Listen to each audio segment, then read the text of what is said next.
Ya, selamat malam. Assalamualaikum warahmatullahi wabarakatuh. Perkenalkan saya Muhammad Ikhwan Nugraha, NPM 2306185473. Hari ini ingin menyelesaikan, ini video terakhir, video ke 5 ya.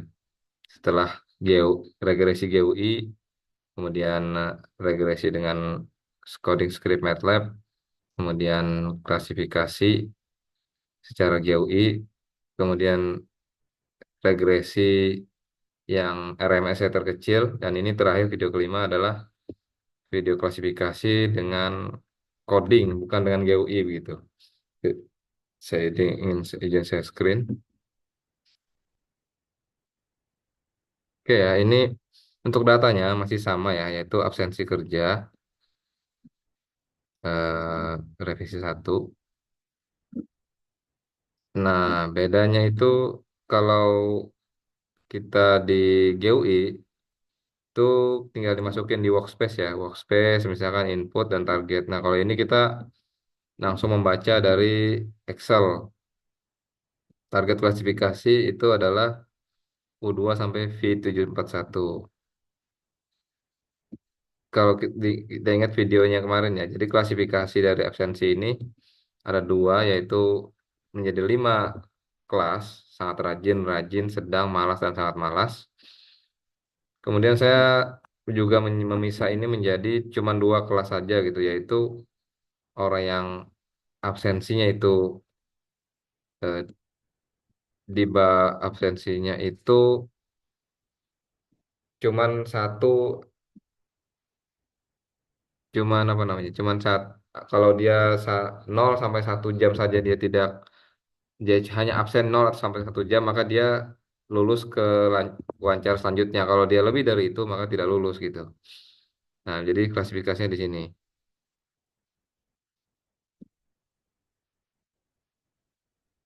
Nih, jadi sudah dibuat seperti ini. Ini ada if-nya dulu sebenarnya ya, di Excel yang satunya sepertinya. If dia seperti ini ya. Oh, ini juga sudah nggak ada nih, tinggal sangat rajin saja. Jadi if dia itu absensi kerjanya itu kurang dari hanya 0 sampai 1, maka dia lulus. Kalau dia seperti ini kan ya, dia 0 maka dia lulus wawancara. Tapi kalau dia ini 2 dia nggak lulus nih, coba ke 1 maka dia lulus. Nah, seperti itu. Kemudian ini dibuat dua kelas gitu ya, yang lulusnya sebelah sini yaitu satu kodenya, yang tidak lulus ini satu juga seperti ini ya. Kalau dia tidak lulus maka satu, kalau dia lulus di sininya 0 gitu. Nah, dua ini kemudian saya pindah ke sampingnya variabel variabel independen. Ini kan variabel independen semua ya. Nah, variabel independen yang dua ini saya taruh di sini supaya supaya dekat aja, supaya supaya apa sih? Supaya di sini namanya semua data ya. Ini semua data. Kan target tuh ada dua tadi ya. Target ada dua, U sama V. U U U2 ini sampai V741 ya di bawah. 741 di bawah. Nah, ini 741. Kemudian si itu target. Kalau kalau inputnya kan dari F ya, dari F. Ini sebenarnya lanjutan dari video sebelumnya ya. Dari F ini F ini ya. F2 sampai F7 sampai T741 sampai T ini T741. Nah, kemudian saya juga membuat satu lagi Excel semua data namanya. Semua data ini dari dari input dan target jadi satu. Makanya saya buat for the sake of discussion ya, biar lebih mudah membuat si semua data itu range-nya. Makanya saya buat si ini 0 sama 1 ini sebenarnya hasil dari dua ini. Nah, saya pindah ke sini biar dia semua data itu bisa merange langsung semuanya gitu. Oke ya. Ini semua data ya. Jadi semua data ini adalah data input dan target. Nah, F2 sampai V741. Oke, lanjut. Ini data training dan testing kita buat jadi trainingnya 0,80% ya, testingnya 20%. Kemudian data training itu input kelas dan ini dibuat random ya, dibuat random dari semua data. Nah, di sinilah semua data itu terpakai begitu. Sebelumnya kalau di apa namanya GUI itu tidak perlu digabung-gabung seperti itu. Pokoknya input yang mana, target yang mana, meskipun di Excel di Excel itu ada pemisah itu nggak masalah gitu loh. Tapi kalau semua data itu dia harus harus bersampingan biar enak merange-nya gitu. Oke. Dan ini dibuat random dari 740 data itu dibuat random ya. 80%-nya adalah training, 20%-nya adalah testing. Oke, jadi inputnya X training ini training ya. Untuk training dia input klasifikasi. Jadi inputnya ya ini ya. Testing juga input klasifikasi tapi tes di sininya. Kalau ini kan training dari dua ini ya. Dari dia sudah dirandomkan gitu. Nah, kemudian output klasifikasi juga seperti itu. Dibuat dua target klasifikasi tapi ada yang 80%, ada yang eh 20% gitu targetnya. Training dan testing. Kemudian si training dan testing tadi dibuat jadi kelas label. Oke, coba kita run dulu ya biar enak lihatnya. Oke, oke saya jelaskan dulu satu-satu. Ek- Training ini bedanya dengan yang ini tuh dia dalam bentuknya label, mana label? Extend class label, extend class label. Iya, trend class label. Nah, ini kelasnya label ya. Nah, ini coba kita lihat, kita bandingkan dengan YTN Trust Classification. Kalau kita lihat, ini sama ya, 592 datanya. Sama-sama dari 80% tadi ya, dari 740 kali 80%. Nah, kalau yang masih kelas klasifikasi, itu kan dia gini ya. Misalkan satu lulus, yang ini nggak lulus gitu ya. Yang lulusnya satu aja. Nah, ketika dia di label, maka yang ini labelnya satu, yang ini labelnya dua, dua, dua gitu. Jadi dilabelkan seperti itu.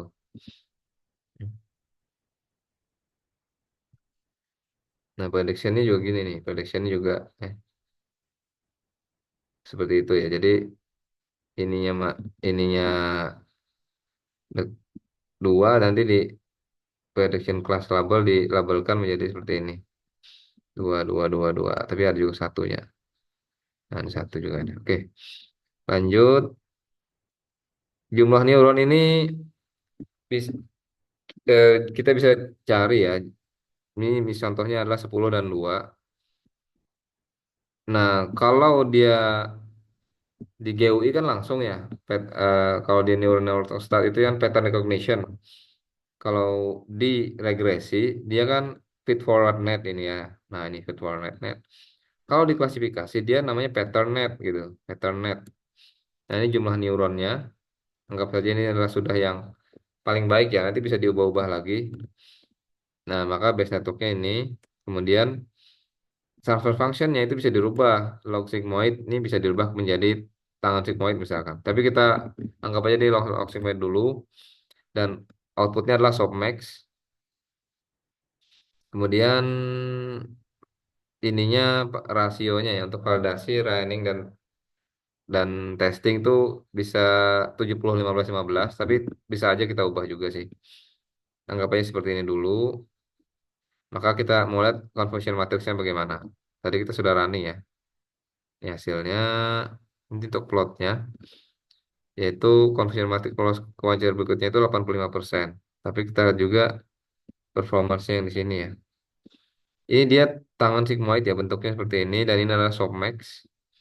Kalau kita lihat conversion matrix ya, all conversion matrix, maka 87,8% gitu performancenya. Jadi kita bisa jadi tebakannya itu misalkan dia menebak tidak lulus, maka hanya 4 yang harusnya itu tidak lulus tapi dia menebaknya lulus gitu loh. Sedikit sekali cuma 0,7%. Nah, yang ini dia tebakannya dia menebaknya itu cuma 33 yang harusnya lulus dan betul lulus. Nah, dan tebakannya sebagian besarnya memang salah ya. Jadi dia anggapnya ini untuk yang harusnya lulus dia menebaknya sebagian besarnya tidak lulus. Yang lulusnya cuma 33 gitu. Jadi yang harus gini, ya Pak, yang ini tebakannya betul ya, maksudnya tebakannya tidak lulus, aktualnya tidak lulus gini. Nah, kalau dia tebakannya itu tidak lulus, aktualnya lulus, itu 33 tidak lulus tapi aktualnya lulus 68 gitu loh. Jadi ini salah salah tebakan dia harusnya harusnya itu lulus tapi dia menebaknya tidak lulus gitu. Output kelasnya itu berarti itu ya target kelasnya lulus tapi output kelasnya itu tidak lulus. Nah, sekarang kita coba merubah. Bisa yang kita ubah ini yang mana? Log sigmoid dulu ya misalnya. Kita pindah menjadi tanggal sigmoid misalkan ya. Kita lihat bagaimana hasilnya. Masih 87 di sini. Confusion matic yang di sini 87 ya, kurang lebih ya. Ini malah lebih lebih sepertinya lebih jelek 70. Jadi kita kembalikan lagi ke sebentar. Kita lihat dulu ini konfigurasinya ya, mana? Oh, udah tutup. Ini ya konfigurasinya dia di tengah-tengah ya. Kalau ini tangan sigmoid di tengah-tengah gitu gambarnya. Nah, ini softmax. Sekarang coba kita lihat kalau dia log sigmoid. Run lagi. Oke, yang all-nya ya. Cuma hampir kurang lebih ya 87%. Ini untuk testingnya 83%. Dan ini 69 lumayan bagus seperti yang tadi awal ya. Kemudian kita coba merubah misalnya ini neuronnya 4. Nah, di sinilah perbedaan hidden layernya bisa lebih dari satu gitu untuk yang secara coding script. Kalau untuk GUI itu dia nggak bisa lebih dari satu. Nah, ini bagus ya, 85%. Cuman ditebakan juga salah sih, tidak harusnya dia lulus, tapi dia menebaknya tidak lulus gitu. Ada salah juga sih emang. Coba kita lihat ya confusionnya. Ya gitu ya. Jadi ada ada tebakan yang salah gitu. Oke. Tapi secara umum dia ini rendah ya 81%. Oke, seperti itu ya. Jadi dia bisa kita merubah-rubah jumlah neuronnya kita ubah di sini bisa transfer function diubah di sini dan ini secara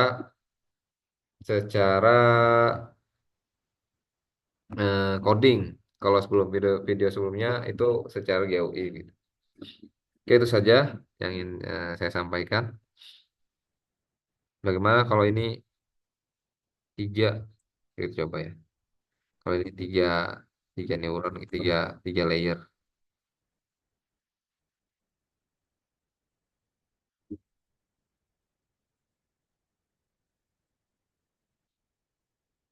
Seperti ini ya, 81%. Output kelasnya tidak ada yang tidak ada, tidak ada yang tidak lulus, jadi semuanya di sini semua. Oke, confusion matrixnya seperti ini. Kita kembalikan dulu 10 dan 2.